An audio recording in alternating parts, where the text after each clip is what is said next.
തൃശ്ശൂർക്കാർക്ക് എന്തൊക്കെ വ്യത്യസ്ത അഭിപ്രായങ്ങളുണ്ടെങ്കിലും ഒരു കാര്യത്തിന് കീഴിൽ എല്ലാവരും ഒന്നിക്കും. അത് തൃശ്ശൂർ പൂരവും അതുപോലെ തന്നെ ഇവിടുത്തെ ആചാരങ്ങളും പൂരവും ആനയും കുടമാറ്റവും ഒക്കെ മേളവും ഒക്കെ ചേർന്നുള്ള കാര്യങ്ങൾക്കാണ്. ഇപ്പോൾ തൃശ്ശൂരിൽ മാത്രമല്ല കേരളത്തിലെ എല്ലാ ഉത്സവങ്ങളും നേരിടുന്ന ഒരു പ്രധാന പ്രതിസന്ധി എന്ന് പറയുന്നത് ആനകളുടെ ക്ഷാമമാണ്. നാട്ടാനകളെ കൃത്യമായി ഉത്സവങ്ങൾക്ക് ലഭിക്കാത്ത ഒരു പ്രതിസന്ധിയുണ്ട്. ഇപ്പോൾ എന്നോടൊപ്പം ഒരുപാട് മേള കലാകാരന്മാരുണ്ട്. എന്നോടൊപ്പം തന്നെ തൃശ്ശൂരിലെ 3 സ്ഥാനാർത്ഥികളുമുണ്ട്. ഇന്നിവിടെ ഒളരിയിൽ ഒരു പ്രതിഷേധം നടക്കുകയാണ്. നാട്ടാനകളെ ആവശ്യത്തിന് ഈ ഉത്സവ ആവശ്യങ്ങൾക്ക് കിട്ടാത്തതിൽ പ്രതിഷേധിച്ചുകൊണ്ട് മേള കലാകാരന്മാരുടെ ഒരു പ്രതിഷേധം നടക്കുകയാണ്. ഈ പ്രതിഷേധം നമ്മുടെ ഈ പൂരങ്ങളൊക്കെ തന്നെ ഉത്സവങ്ങളൊക്കെ തന്നെ ഒന്നിച്ച് നിർത്തുക എന്നുള്ള ഒരു ഇതാണ്. തീർച്ചയായിട്ടും. അതായത് നമ്മളുടെ ഒരു സംസ്കാരമാണ് ഈ മേളം, പൂരം, ആന എല്ലാം. അപ്പോൾ അതിനെ നമുക്ക് നിലനിർത്തണം. പല ഈ പെരുമനം, ആറാട്ടുപുഴ പൂരങ്ങളിൽ ആനയില്ലാണ്ട് വണ്ടിയിൽ വരേണ്ട ഒരു അവസ്ഥ വന്നിട്ടുണ്ട്.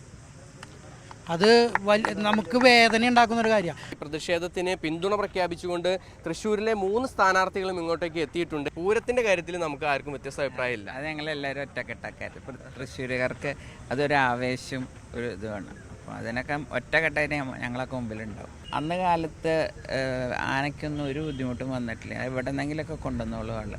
അപ്പോൾ അത് കണ്ടു വളർന്ന എനിക്ക് ആ ഒരു മനസ്സാണ്. ഒരിക്കലും പൂരം ആനകളില്ലാണ്ടോ വാദ്യമേളങ്ങളില്ലാണ്ടോ ഒന്നും അതൊരു പൂരമല്ല. ഈ ഒരു പ്രതിഷേധത്തിൽ എങ്ങനെ പിന്തുണ നൽകുന്നു? ഇപ്പോഴത്തെ പ്രതിസന്ധി എന്ന് പറയുന്നത് മറ്റ് സംസ്ഥാനങ്ങളിലെല്ലാം മറ്റ് സംസ്ഥാനങ്ങളിൽ നിന്നും ആനയെ കൊണ്ടുവരാൻ സാധിക്കും. കേരളത്തിലെ സംസ്ഥാന ഗവൺമെൻറ് മറ്റ് സംസ്ഥാനങ്ങളിൽ നിന്നും ആനയെ കൊണ്ടുവരാൻ അനുവാദം കൊടുക്കുന്നില്ല, NOC കൊടുക്കുന്നില്ല. അതാണ് തൃശ്ശൂരുണ്ടായ ആനകൾക്ക് ഉണ്ടായ ഏറ്റവും വലിയ ക്ഷാമം. ഇന്ന് ഇപ്പോൾ ഉത്സവങ്ങൾ നടക്കുന്നത്, ചെറുതും വലുതായ ഉത്സവങ്ങൾ ആനപ്പൂരമായി നടക്കുന്നത് 32,000 ലഭിക്കുന്ന ആനകളോ 234. എങ്ങനെ മുന്നോട്ട് പോകാൻ സാധിക്കും? മേള കലാകാരന്മാർ കേരളത്തിൽ 80,000 പേരുണ്ട്. 80,000 പേര്. അതുപോലെ അതുമായി ബന്ധപ്പെട്ട കച്ചവടക്കാർ, എന്താ പറയുക, ആനയുമായി ബന്ധപ്പെട്ട ചെറിയ പട്ട വെട്ടുന്നവരടക്കമുള്ള നിരവധി പേര്, ലക്ഷക്കണക്കിന് ആളുകൾ ഇത് ബാധിക്കും. ഈ ആനകളും പൂരങ്ങളും ഒക്കെ തന്നെ തൃശ്ശൂരിനെ സംബന്ധിച്ചിടത്തോളം ഒരു വികാരമാണ്. ആനകളെ കണ്ടാൽ മലയാളികൾക്ക് മതിയാവില്ല. ആനയും കടലും കണ്ട് മതിയായ മലയാളി ഇല്ല എന്ന് പറയാം. പൂരങ്ങളുടെ പൂരമായ തൃശ്ശൂരിൽ കുടമാറ്റങ്ങളുടെ നടക്കാവാണ്.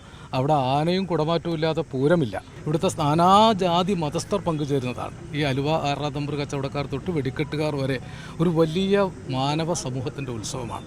അതിൽ ആനയുടെ ക്ഷാമം കൊണ്ട് പരിമിതി നേരിടുന്നുണ്ടെങ്കിൽ അത് പരിഹരിക്കാനുള്ള കാര്യങ്ങളിൽ ഗവൺമെൻറ്റും ആവുന്നത്ര ഇടപെട്ട് പരിഹരിക്കണമെന്നാണ് എൻ്റെ അപേക്ഷ. MS Lishoy, Mathrubhumi news, Thrissur.